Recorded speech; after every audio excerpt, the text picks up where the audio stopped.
Hi everyone, তোমরা যারা পঞ্চম শ্রেণীতে পড়ছো তারা 16 পৃষ্ঠায় যে অঙ্কগুলো আছে তা একে একে দেখে নাও। তো আমি 16 পৃষ্ঠায় 12, 13, 14 এই 4টা অঙ্ক করে এই 3টা অঙ্ক করে দিব। আসাদ মুরগির খামার থেকে 345টি ব্রয়লার মুরগি 225 টাকা দরে ক্রয় করে। এতে তার কত টাকা খরচ হলো? একটি মুরগির দাম 225 টাকা, 345টি মুরগির দাম নিশ্চয়ই বেশি হবে, তো গুণ করব। তো গুণটা করব, আমি রাফে দেখিয়ে দিছি গুণটা।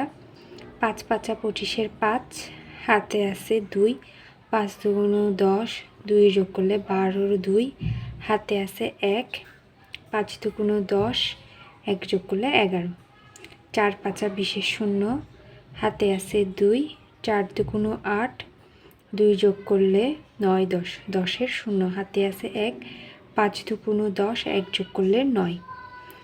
তো 3 নম্বর ঘরে যদি যাই আমাকে 2টা শূন্য দিতে হবে। 3 5 15-র 5, হাতে আছে 1, 3 2 6, 1 যোগ করলে 7, 3 2 6। এবার চলো যোগ করি। যোগ করলে আমার এখানে এটা হবে 5, আমি এখানে শূন্য দিছি। তো যোগ করার পর এটা হবে 5, এটা হবে 2, 5-এর সাথে 1 যোগ করলে 6, এটা যোগ করলে পাবা 17-র 7, হাতে আছে 1, এই যে 7, 7 7 6 2 5 টাকা। এটা হবে তোমার উত্তর। এটা তোমার 5 হবে, আমি যোগ করার সময় এটা শূন্য দিয়ে ফেলছি। আচ্ছা, চলো তাহলে আমরা 13 নম্বরটা করি। একটি আলমারিতে 560টি বই রাখা যায়। এরকম কয়টি আলমারিতে 3 7 9 6 8 0টি বই রাখা যায় বা যাবে? তো 560টি বই রাখা যায় একটি আলমারিতে। একটি বই রাখা যায় ভাগ 3,79,680টি বই রাখা যায় 1 গুণ 3,79,680 ভাগ 500 560। তো এবার আমি ভাগটা তোমাকে রাফে করে দেখাচ্ছি। 560কে তুমি 6 দিয়ে গুণ করো, দেখবা 3 3 6 0 পাবা। 6 এই 8টা নামবে, 6 9 থেকে 6 গেলে 3, 7 থেকে 3 গেলে 4। এবার 560কে তুমি 7 দিয়ে গুণ করো, 3 9 2 0 পাবা। বিয়োগ করো, 8 থেকে 0 গেলে 8, 6 থেকে 2 গেলে 4, 13 থেকে 9 গেলে 4, এই উপর থেকে শূন্যটা আসবে। এবার তুমি 560কে 8 দিয়ে গুণ করলে 4480 পাবা। তুমি চেষ্টা করে দেখো। একজন পেঁয়াজ ব্যবসায়ী 1880 টাকা দরে 1264 বস্তা পেঁয়াজ ক্রয় করে। তিনি প্রতি বস্তা পেঁয়াজ 2150 টাকা দরে বিক্রয় করেন।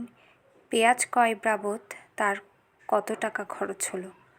পেঁয়াজ বিক্রি। তো চলো ক করি। এক বস্তা পেঁয়াজের বিক্রয় মূল্য 2150 টাকা। 1264 বস্তা পেঁয়াজের মূল্য 2150-এর সাথে 1264 গুণ করবা। তো আমি রাফে গুণটা করে দিছি, এভাবে গুণ করে আসবে যেটা অ্যান্সার সেটা লিখলাম। পেঁয়াজের বিক্রয় মূল্য তুমি মাত্র পাইছো এটা, আর